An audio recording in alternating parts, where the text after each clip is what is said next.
আসসালামু আলাইকুম। আশা করি সবাই ভালো আছেন ইমান ও স্বাস্থ্যে। আজকে আপনাদের সাথে করে নিয়ে যাব ক্যাপিটাল ইন্টারন্যাশনাল মার্কেট। এই মার্কেটটার নাম ক্যাপিটাল ইন্টারন্যাশনাল মার্কেট হওয়ার পিছনে কারণও রয়েছে, কারণ এখানে সব বিভিন্ন দেশের খাবার দাবার ফলাদি পাওয়া যায়। ইভেন এই মার্কেটটা মোটামুটি অনেক বড়। এই যে এই সেকশনটাতে রয়েছে fruit section, different types of apple. এত বেশি ভ্যারাইটিস এখানে আপেলের, আমি মনে হয় সবগুলোর নামও জানি না।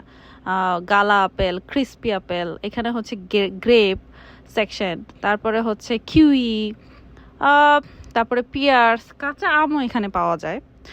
এই যে এই ছোট কুমড়াটা কিন্তু খেতে মজা, এটাকে বলা হয় পুতুল কুমড়া, মিষ্টি কুমড়া, আনারস, আর হচ্ছে এই যে সেই পেঁপে। এই পেঁপেগুলো মেক্সিকো থেকে আসার পরেও টেস্ট অনেকটা আমাদের বাংলাদেশের পেঁপের মতোই। এই যে আমেরিকাতে অন্যান্য জায়গায় হচ্ছে আপনার সাগর কলা ছাড়া অন্য কলা পাওয়া যায় না অন্য স্টোরগুলোতে, ওয়ালমার্ট, স্যামস ক্লাবে, বাট এখানে এটাকে আমাদের এলাকায় বলে হুমাই কলা বা বাংলা কলা। এই যে হচ্ছে আমাদের সেই চিনি চাম্পা কলা, যেটা আমার নানু খুবই পছন্দ করে।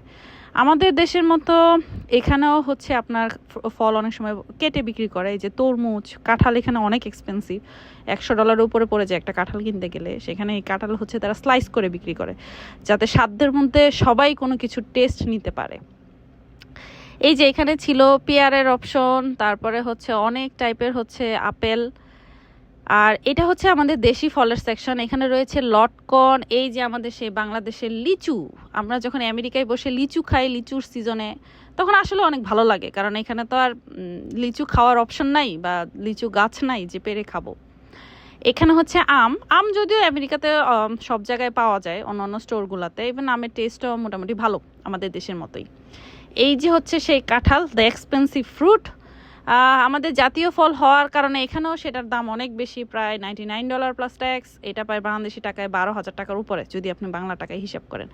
এটা হচ্ছে তাদের অনেক বড় মিট সেকশন, বাট আমরা কখনো এখান থেকে মিট কিনি না, কারণ এই মিটগুলো হালাল না। তো আমরা সবসময় মিট কেনার জন্য আমাদের বাংলাদেশি গ্রোসারি স্টোরগুলোর উপরই ডিপেন্ড করতে হয়। আর এই স্টোরটা যেহেতু অনেক বড়, এখানে অনেক ডিপার্টমেন্ট রয়েছে, অনেক টাইপের জিনিস রয়েছে। আমার মনে হয় যে হাজার হাজার প্রোডাক্ট হবে এটা যদি পুরাটা ঘুরে দেখা যায়। তারপরে এটা হচ্ছে স্পাইস সেকশন। এখানে শুধু মেক্সিকান বা আমেরিকান স্পাইস না, এখানে ইন্ডিয়ান হার্ব, তারপরে হচ্ছে বাংলাদেশি কিছু herb, different types of herb and spice পাওয়া যায়।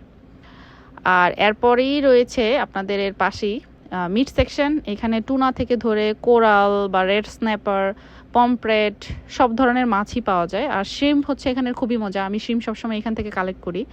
আর হচ্ছে রূপচাঁদাও কালেক্ট করা হয়, স্যালমনটা প্রায়ই কিনি, সেটাও হচ্ছে আমরা এই জায়গা থেকেই কালেক্ট করি, কারণ এখানে হচ্ছে মাছগুলো ফ্রেশ অন্য স্টোরগুলোর তুলনায়।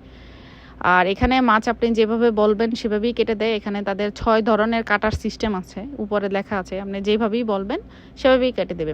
এই ফ্রিজারগুলোতে আছে সামুদ্রিক মাছ, স্কুইড, অক্টোপাস, ক্র্যাব। আমি আসলে সবগুলোর নামও জানি না, যারা এগুলা খায় এরা ওরা কিনে।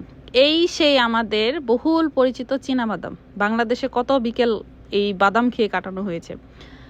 আমাদের প্রিয় আখ বা গ্যান্ডারিয়া, দেশের বাইরে বসে এই জিনিসগুলো খেতে আসলেই অনেকটা নস্টালজিক টাইপের ফিল হয় মাঝে মাঝে। এই যে সেই আদা, আর হচ্ছে কলমি শাক। আমি ওই দিন কিছু কলমি শাক কিনি, কারণ শাকগুলো এত ফ্রেশ ছিল আর অনেকদিন ধরে কলমি শাক খাওয়া হয় নাই, তাই হচ্ছে নেই।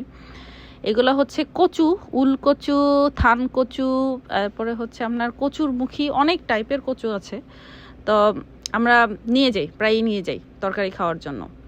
এই হচ্ছে ডাব, আর হচ্ছে নারিকেল, এখানে ছুলেও বিক্রি করে, যেটা পাকা নারিকেল বলি। যখনই বাসায় কোনো পিঠা বা ডেজার্ট বানানো হয় তখন এই জিনিসগুলো কেনার জন্য আমরা এখানেই চলে আসি। এই হচ্ছে পেঁয়াজ, আলু, এখানে অনেক ধরনের আলু আছে, লাল গুল আলু থেকে ধরে করে লম্বা আলু, যে যার টেস্ট অনুযায়ী খাবার হচ্ছে পিক করবে। এই হচ্ছে সেই মিষ্টি কুমড়া, আপনি মিষ্টি কুমড়া কেটেও কিনতে পারবেন, বড় মিষ্টি কুমড়া, চাল কুমড়া। তারপরে হচ্ছে এই সেকশনটা হচ্ছে শাকের। এখানে বকচয় শাকনা মাঝে মাঝে আমরা কিনি, এছাড়া হচ্ছে ধনেপাতা আর পার্সে অল টাইম হচ্ছে আমরা সংগ্রহ করে থাকি এখান থেকে বা কিনে থাকি। আর ওই শাকগুলোর দামও জানি না, কখনো কিনেও হয় না, খাওয়াও হয় না। এই সেই মিষ্টি আলু, মিষ্টিগুলো খেতে খুবই ভালো এবং শরীরের জন্য অনেক হেলদিও, কারণ এটা ওভেনে জাস্ট 3 মিনিট বেক করে খেয়ে ফেলা যায়। এই হচ্ছে আমাদের ঢেঁড়স, ভুট্টা, তারপরে অ্যালোভেরা রয়েছে কেউ যদি সংগ্রহ করতে চায়। ইভেন অ্যাসপারাগাস এই সবজিটাকে বলে। ওই তো আমাদের বহুল পরিচিত কচুর মোচা। আপনি একবার চিন্তা করেন, আপনি যখন আমেরিকায় বসে কচুর মোচা খেতে পারবেন, তাহলে আসলে আপনার আসলে একটু অন্যরকম ফিল হবে, বা এই স্টোরটার প্রতি অন্যরকম একটা ভালোবাসা কাজ করবে। আমি তখন লাইনে দাঁড়িয়েছিলাম, আমি খুব বেশি কিছু ওই দিন কিনি নাই, অল্প কিছু বাজারই করেছি, বিশেষ করে ফল বাসার জন্য। তারপরে লাইনে দাঁড়িয়েছিলাম, এখানে 5টা সেকশন রয়েছে পে করার জন্য, বাট এখানে সবাই খুবই শৃঙ্খলভাবে দাঁড়িয়ে থাকে, আমাদের দেশের মতো কোনো ধাক্কাধাক্কি নাই। এই মেয়েটা একটা মেক্সিকান মেয়ে, এবং মেয়েটা খুবই ফ্রেন্ডলি। আমি আগে পরেও যখন বাজার করতে যাই, মেয়েটার ব্যবহার সত্যি অনেক ভালো। তারপর মেয়েটা আমাকে সব কিছু সুন্দরভাবে প্যাক করে দেয়। এখন আমি আমার জিনিসপত্রগুলো গাড়িতে তুলে বাসায় ফেরার পালা। ধন্যবাদ।